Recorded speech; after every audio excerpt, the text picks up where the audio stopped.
Hey everyone, REM here, and it was suggested last week that I make a quick tutorial on how I draw dinosaurs, so that's what today's video is going to be. I think the most vital step in my process is actually the step that I don't show you in my videos, which is the base sketch, those little bubbly sketches that I start with in the beginning. Each of these sketches is done generally without reference unless I'm really stuck with a pose or a dinosaur I'm drawing isn't very familiar to me, but getting to the point where you can draw dinosaurs based off of memory takes a while, so I want to go over some of those steps with you. Every single thing in the world, including dinosaurs, can be broken down into basic shapes, and that's how I start my sketches, so I'll go over a couple of my favorite techniques for that. First of the several techniques I like to use is using museum pictures of actual skeletons as reference. This is really helpful because this is the most direct link to what dinosaurs look like. It is genuinely their bones, or at least molds of the bones.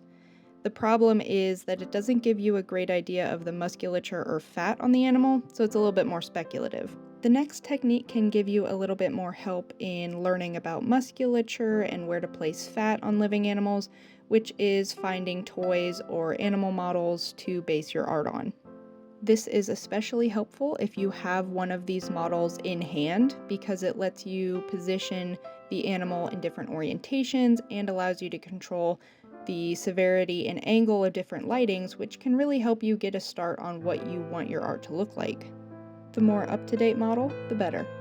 Models can be expensive, so if you don't have easy access to them, you can always download free files from software like Blender, which will give you a 3D image you can manipulate for the same effect. After I have my little bubble sketch, generally you see what happens next, but I'll still go through it. I start by making a rougher sketch with more details on top of the bubble sketch, that way I can kind of hash out what's going on. After that, I go ahead and do my line art, which you'd think would be an easy step at this point, but it's really not, considering you've seen how many times I decide to redo legs at this point. After that's done, I fill my line art with a solid base color to give me a kind of stepping off point for the next step, which is creating highlights and shadows. I do this so that I can paint directly on top of it. This is technically called an underpainting, and it allows me to really get a sense of depth without going back over and adding shadows and highlights to the top, which I think helps add a lot of texture. Depending on where I want to take the piece, at this point I might change the background color and add a thick or different colored border around the animal.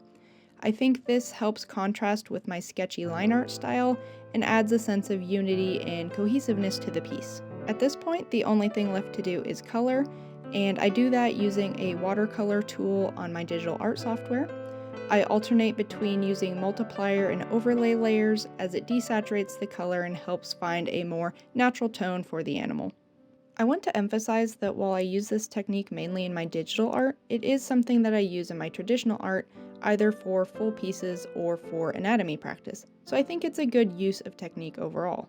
Additionally, sometimes I will reuse a pose from a traditional piece into a digital art piece, as you can see here. You can plagiarize from yourself, although it's important to note that if you are using another artist's work as reference, you should always credit them no matter how small the reference is. One last note is that this technique takes a lot of time. I've been drawing dinosaurs for about 3 years now, and I'm just now starting to see the sort of progress that I want. Art takes time, and it takes practice, so don't get discouraged. You're an artist whether you are new to this or you've been doing it for years, so keep your chin up and remember to smile.